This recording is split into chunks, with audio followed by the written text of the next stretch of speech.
So what's the number one thing, number one rule that you must follow when you play anything, whether it be riffs, chords, whatever it is that you play in rhythm guitar? You must be able to do this. If you cannot do this, you're not playing music. You're simply just doing stuff, but it's not music, that's for sure. You're not being a musician, you're not being a guitarist, you're basically faking it. And that one rule to follow at all times is being able to tap your foot when you play. If you lose that ability even for 1 second, you know you have work to do. If you're playing in front of people and suddenly you have to play something that, you know, where it's simply impossible for you to keep that tapping going, that rhythm in your body, that basic pulse, then you know to say, okay, sorry guys, we have to, you know, the gig is over, I gotta go home, you know, I gotta go home and practice because you need to have this handle. Sorry to be so parenty about it, but it really is one of the most fundamental things that we overlook because it's boring. But the thing is that once you master this and you can do that, and don't shut me off now, just I know that, do you know it? Can you sing any song on the radio while you do this, right? Can you do that? Can you, whatever it is that you play, whether do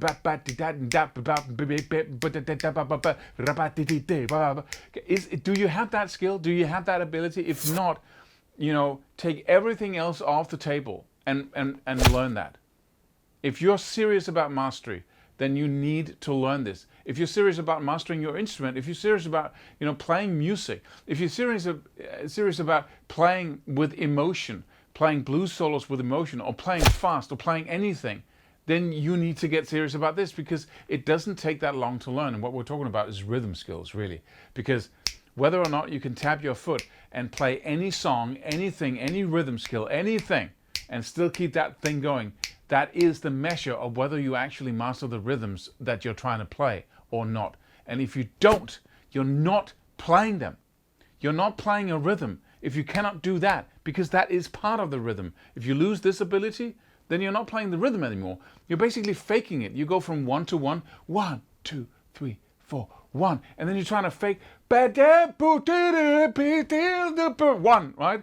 And see if you can't hit 1 approximately right. But in between, you're hovering in mid-air with no relation to the underlying music because you cannot do that. You cannot have that pulse going.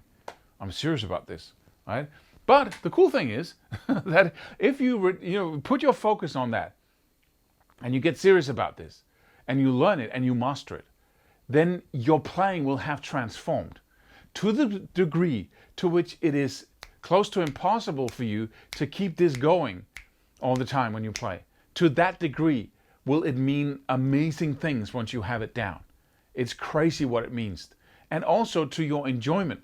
Once you can do this, your body and your whole system here, your brain and body, can now relate to the music in a totally new way. And it's in the music now because it's here. And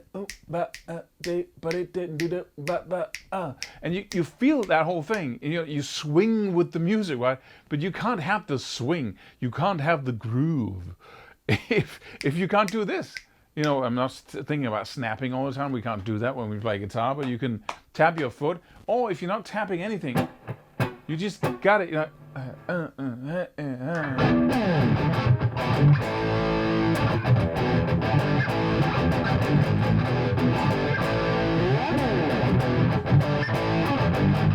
right?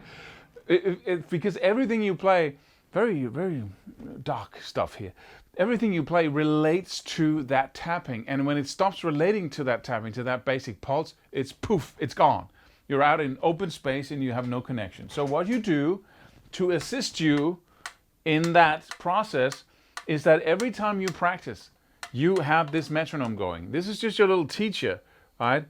So you're sure that you can, so whenever you're practicing, that's not very loud, now it's on the floor.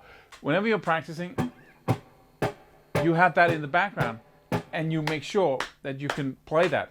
Whatever you play, you can play this. Whatever you play, you can do this. Ba da da da da da da. Right? You can sing everything and you can play everything.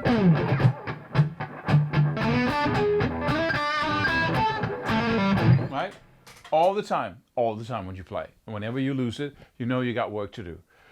I hope you'll take me up on this, because we can practice a lot of fancy things and we won't really become good at any of it. Because when this is not under control, completely at a mastery level, you're going to sound like an amateur no matter what you play. You can be the best guitarist in the world. You can exceed everyone in technique, in phrasing abilities, in musicality, and your ability to play melodic solos, everything. You can be the supreme master of everything, but you're going to sound like an absolute idiot if you don't master this. And the reason why you're going to sound like an absolute idiot, because you learned all that at that level and you didn't realize that, hey man, your foundation isn't in order. So everything you know is just floating around like you are in space, right? Because you're losing it all the time. And that's idiotic, wouldn't you say? That's stupid. That's like paying like a gazillion amount for your car and then forgetting to put wheels on the darn thing. Then you can sit there looking like an idiot, right? So handle this, right? Start playing drums. Do something and do it now and focus on it. It's not that much, right? It's 5% of guitar playing, but it means 50%. And if it's not there, nothing sounds right. My name is Claus, and don't forget to subscribe, and I hope to see you in another video.